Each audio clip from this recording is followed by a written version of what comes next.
So, my name's Sonny Green. A few weeks ago, you might have seen this performance.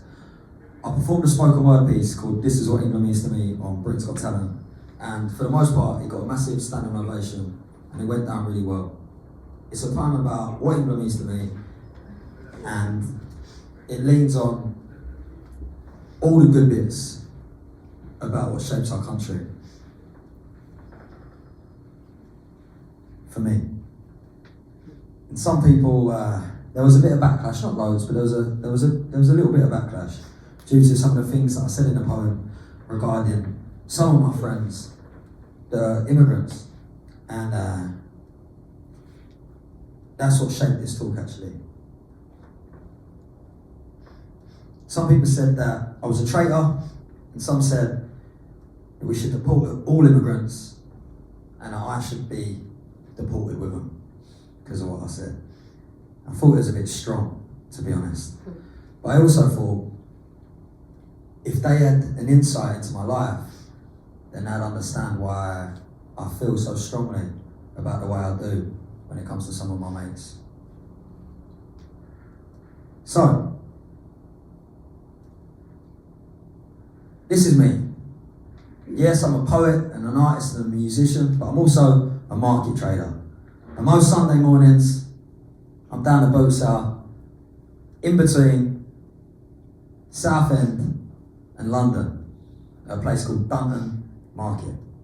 Now, we speak over 300 languages in the UK, and I can almost promise you that most of those languages would be spoken at Dunton boat sale. Everyone comes there. It's really close to East London, and it sometimes feels like the whole world comes down the market. So I've had a really good experience with meeting the whole world. That's the best bit about living where I do, is that sometimes it feels like you don't have to travel the whole world because it's already come to you. And yeah, this is what shaped a lot of my kind of wheeling and dealing and hustling. Now, this is my friend. His name's Actor. When I was 18, that was the first time I got on a plane. And the second time was when I was 20. And this guy and his group, Asian Dove Foundation, took me. As an MC, I toured Europe, performing at loads of different events. And I was always sitting next to Actor. Now, Actor's from East London, I've cut my head off there, but I'm in the plane now. Anyway, Actor's from East London, in Bethnal Green.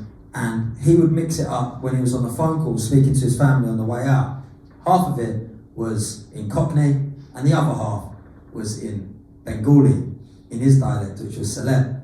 So anyway, after a while, I started to say, be interested in what the words he was using. So I said, like, what does that mean, man? And he'd say, well, that's how are you? I was like, so what's how are you? And it says, balasi, or if you say it properly, balasane. And I say, all right, so if I said that to you, what would you say back to me? And he goes, Amita Tigasi. So I'm good. So what's thank you? He says, Don bad. Deko hebo, see you later. So I was stuck next to him, doing his nutting, learning how to speak Bengali, asking him all these questions. And what's this word? What's that word? And it was fascinating. I enjoyed it, and so did he. And then whenever I come across Bengali friends, whether it be at a market or just people from the community in the area we live in, I'd always say, Bala Asi? And I see their eyes like, oh, how do you know that? Like it was like a secret code, you know? Anyway, this is my shop. I always say it's the biggest second-hand shop in Essex. Now, I don't know if that's true or not, but it does sound good. This picture doesn't even do it justice. But anyway, when people come to Southend from different countries, especially when they come, from far away, they come here with nothing. So what do they need? They need a sofa, they need a bed, they need a fridge, they need everything, right? So they come to people like me in shops like this, and we do them a bargain. And the good bit about that is I get to meet people from all over the world, like my friend Kezia, who come as a NHS nurse, and we kitted out our whole house from top to bottom, right? I do free delivery on one condition, that when we arrive to deliver the food, if it's around dinner time, we get to try some home-cooked food. And that's the deal. So, thankfully, I get an insight and I'm curious about how the food really tastes, you know? It's one thing getting food from like a takeaway, but actually getting home-cooked food from different parts of the world, it's unbelievable. So, that's the deal, basically. Anyway, this is my friend Jackie. This is on top of the Financial Times building. Now one day, down the market, Jackie turns up. Down the boot sale, right? And she asked me about one of the items. It was a bit of garden wear, and anyway, I sold it to her. And she could see how I was negotiating with all sorts of people from all around the world. And she liked it, and I always sell loads. I'm pretty good down the market. I can sell anything to anyone, right? That's just how I am. So she said, Sonny, I said, yeah. She goes, can I take your contact details? I said, yeah, what for? I said, I'm married. I'm only one now. I forget this is the old world's watching this. Anyway, she knows I'm joking. So she goes, look, I might have an opportunity for you. I was curious to what that opportunity was. I said, so Jackie, where do you work? And she goes, well, I work at the Financial Times. Now I didn't really know what that meant or what the Financial Times actually does, but it turns out they do a whole heap of things. And one of them, they got a whole department for diversity and inclusion. And Jackie wanted me to get involved with a project they're doing down there, oracy, which is the art of speaking and the art of selling, and how to encourage people to perform better in a job interview. So, believe it or not, I met her at the boot sale and she gave me a job at one of the most prestigious and established businesses in London. And this is me with some of my students from Make the Leap, teaching oracy. This is on top of the FT on the roof. And we've done loads of sessions there now with Lawrence Lee, who is a foreign news correspondent. And me and him run these sessions, and we've had some fantastic results teaching people how to sell their skill set and perform better in a job interview. Anyway, this is my friend Nicky Lauye. So, down the market, I've learned some dialect from Nigeria. It's called Yoruba. And they taught me how to say, how are you? Which is Kilon Shele. What is happening? My brother! For those that are listening, my friend there said, what is happening? And then you can say, Bawani, which is, there we go. Kilon Rukwe, Sonny Green. Yeah, what is your name? My name is Sonny Green, see? Oshe! Thank you. Thank you. And through doing that, I've built a rapport with many friends from Lagos and from Yoruba, and I made this song with my friend Nicky Lauye. And fun fact, it's actually got more Spotify streams than any of my other songs, and I've got more monthly listeners in Lagos than I do in London, which is crazy when you think about it. And Nicky, she's an incredible singer, and I really got on with her and her husband and her family. I invited them to my wedding, and I asked her if she could sing at my wedding, and if her husband Snatcher could pray for us at the front. So they come to my wedding, and she sang Amazing Grace at my wife and I's wedding, and it was incredible.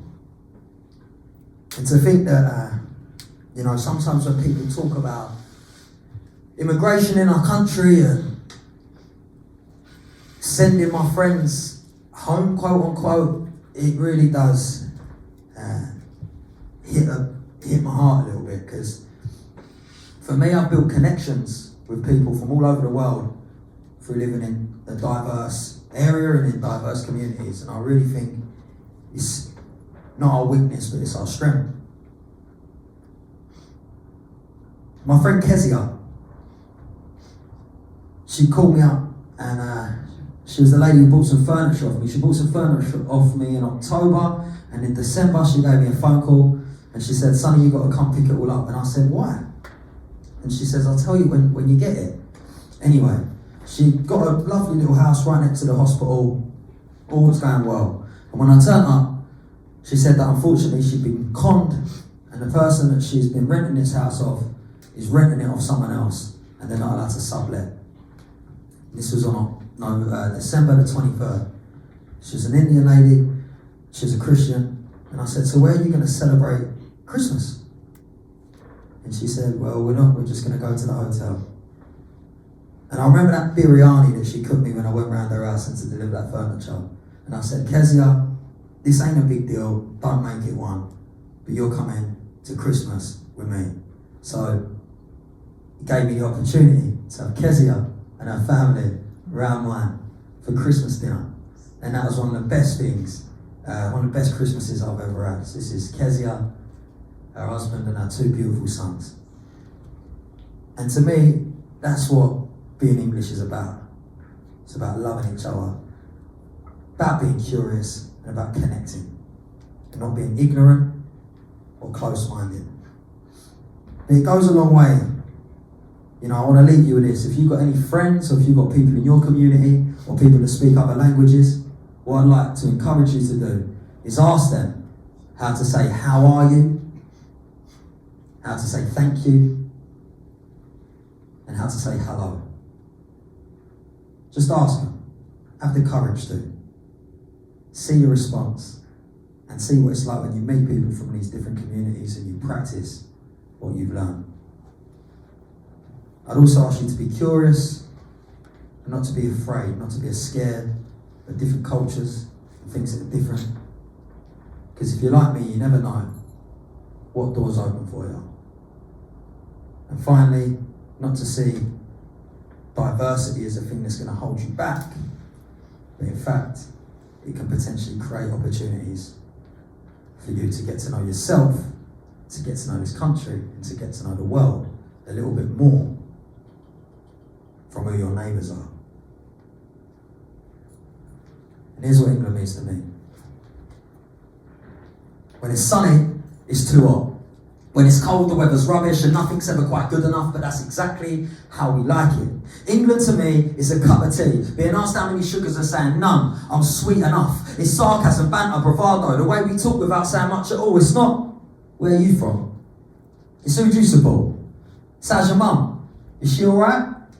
England to me is a Tesco meal deal. Don't forget your club card. It's 2 pints of lager and a packet of crisps. And yeah, you are really fit, but my gosh, don't you just know it? It's Thursday feeling like Little Friday, and Little Friday feeling like half a day. It's going on a long journey and going, are we there yet?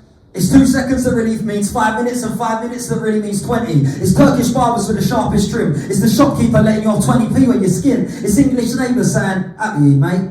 And Muslim mums going, Merry Christmas, love. It's the Vardy lights down the high street and everyone around the same table sharing food. It's Scousers singing Mo Salah, Salah, and Gooners reminiscing about Ian right, Ian right. It's Bob Marley and reggae, Oasis on the karaoke, 3 lines every summer. And if you think you sing flags now, wait until the World Cup's on. Then you'll know about flags, my son. Don't believe the news, don't believe the political parties. Here's what I believe. Let's have a proper party. All are welcome. Just leave your politics at the door and bring your best karaoke voice. We'll play Twister and Monopoly until it gets late. Because here's what England means to me. It's about loving each other. No matter what colour you are, where you come from, or who your God is. Because when I look in your eyes, I see mine reflecting back. And I'll never forget that. And I'll never forget what my nan told me. If you ain't got nothing nice to say, don't say nothing at all. Just keep smiling and getting on with it. Because this is England. Whether your staple diet is mashed potato or rice, yeah, it's nice to be important, but it's more important to be nice. Thank you.